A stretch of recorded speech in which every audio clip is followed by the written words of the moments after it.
ओम नमः शिवाय। सभी सुनने वाले श्रद्धालुओं को, सभी आत्माओं को, सभी चेतन हृदयों को मेरा कोटि कोटि प्रणाम। इस पावन क्षण में हम सबसे पहले नमन करते हैं उस अत्यंत चेतना को, उस आदिगुरु को, उस महागुरु को जिससे ज्ञान का प्रवाह शुरू होता है, आदि योगी भगवान शिव को। उनके चरणों में समय भी सिर झुकाता है।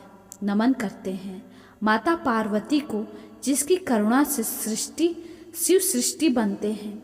नमन करते हैं भगवान गणेश को जिसके बिना कोई आरंभ पूर्ण नहीं होता।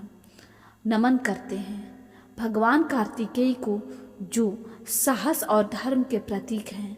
नमन करते हैं माँ गंगा को जो शिव की जटाओं से उतरकर जीवन बन जाती हैं। नमन करते हैं ब्रह्मा, विष्णु, महेश, सभी समस्त देवी देवताओं को, नवग्रहों को, सिद्धों को, संतों को और आप सभी को हर हर महादेव, हर हर महादेव, हर हर महादेव। क्योंकि आज यह केवल चर्चा नहीं, यह आत्मा का स्मरण है। यह शिव से शिव तक की यात्रा है। शिव कोई नाम नहीं है, शिव कोई मूर्ति नहीं है, शिव कोई एक काल या एक कथा नहीं है। शिव तो वह आधार है जिस पर जीवन टिका है। वह मौन है जिसमें पूरी सृष्टि बोलती है। वह शून्य है जिसमें अनंत संभावनाएं जन्म लेती हैं। शिव वह सत्य है जो जन्म से पहले भी था और मृत्यु के बाद भी रहेगा। क्योंकि शिव न तो आरंभ है न अंत। शिव तो निरंतर बहती हुई चेतना है। जब सब कुछ नहीं था तब भी शिव थे, और जब सब कुछ लय में विलीन हो जाएगा तब भी शिव रहेंगे। क्योंकि वह सृजन के स्वामी हैं और संहार के भी, लेकिन उनका संहार विनाश नहीं बल्कि रूपांतरण है। जैसे किसान बीज बोने से पहले धरती को जोतता है, वैसे ही शिव तोड़ते हैं ताकि नया जन्म ले सके। शिव जीवन का सत्य इसलिए है क्योंकि जीवन स्वयं विरोधाभास का संगम है। सुख और दुख, जन्म और मृत्यु, प्रेम और वैराग्य, गति और स्थिरता, और शिव इन सब का संतुलन है। वह कैलाश पर विराजमान होकर भी संसार में व्याप्त है। वह समाधि में लीन होकर भी हर कण की धड़कन जानते हैं। उनकी तीसरी आंख हमें सिखाती है कि जो दिखता है वही सत्य नहीं होता। सत्य वह है जो भीतर से जगाता है। शिव के गले का सर्प बताता है कि भय को स्वीकार करो तो वही शिव शक्ति बन जाता है। शरीर की भस्म सिखाती है कि अंत को जान लेने वाला जीवन से नहीं डरता। डमरू की ध्वनि बताती है कि हर सृजन मौन से जन्म लेता है, और हर जटाओं से बहती गंगा बताती है कि जब चेतना बहती है तो जीवन खिल उठता है। शिव गृहस्थ भी हैं और योगी भी हैं। वह प्रेम के प्रतीक भी हैं और वैराग्य भी हैं। वह गणों के साथ हंसते हैं और संसार में बैठकर सत्य का साक्षात्कार करते हैं।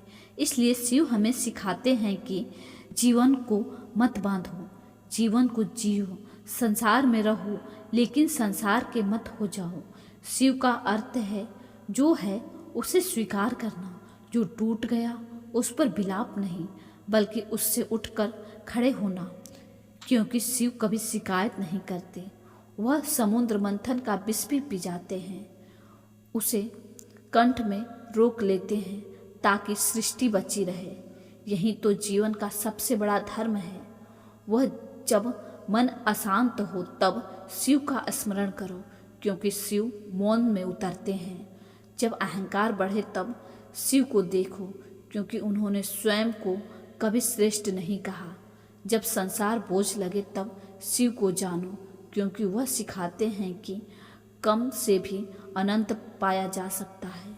यह सृष्टि शिव के नृत्य से चलती है जिसे तांडव कहते हैं, और तांडव केवल प्रलय नहीं बल्कि परिवर्तन का उत्सव है। हर टूटन के बाद नई संभावना जन्म लेती है। जैसे अंधेरी रात के बाद सूर्योदय निश्चित है, वैसे ही हर संकट के बाद समाधान भी निश्चित है। यह शिव का विधान है। शिव को समझाने के लिए ग्रंथ नहीं, अनुभव नहीं, ध्यान चाहिए। स्वयं से मिलने का साहस चाहिए, क्योंकि शिव बाहर नहीं भीतर है। जब तुम भय से ऊपर उठते हो तब शिव प्रकट होते हैं। जब तुम सत्य का साथ देते हो तब शिव जगाते हैं। जब तुम किसी टूटे हुए को सहारा देते हो तब शिव मुस्कुराते हैं। और उसी भाव में जब हृदय से एक स्वर उठता है, न कोई मेरा न कोई मैं का किसी का, शिव ही सत्य है, शिव ही सहारा है।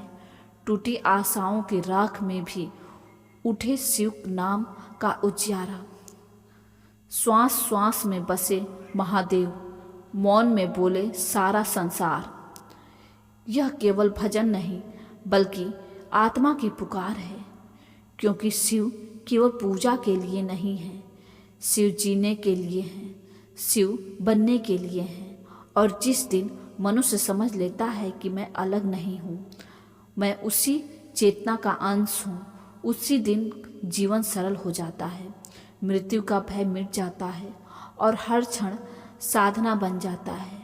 यही शिव चर्चा है, यही जीवन का आधार है, यही जीवन का सत्य है, यही संपूर्ण सृष्टि का रहस्य है। तो एक बार हमारे साथ प्रेम से बोल दीजिए, हर हर महादेव। कैसा लगा हमारा यह शिव चर्चा कमेंट में ज़रूर बताएं और अपने विचार ज़रूर लिखें। हर हर महादेव। और हमारे चैनल को लाइक और सब्सक्राइब ज़रूर करें।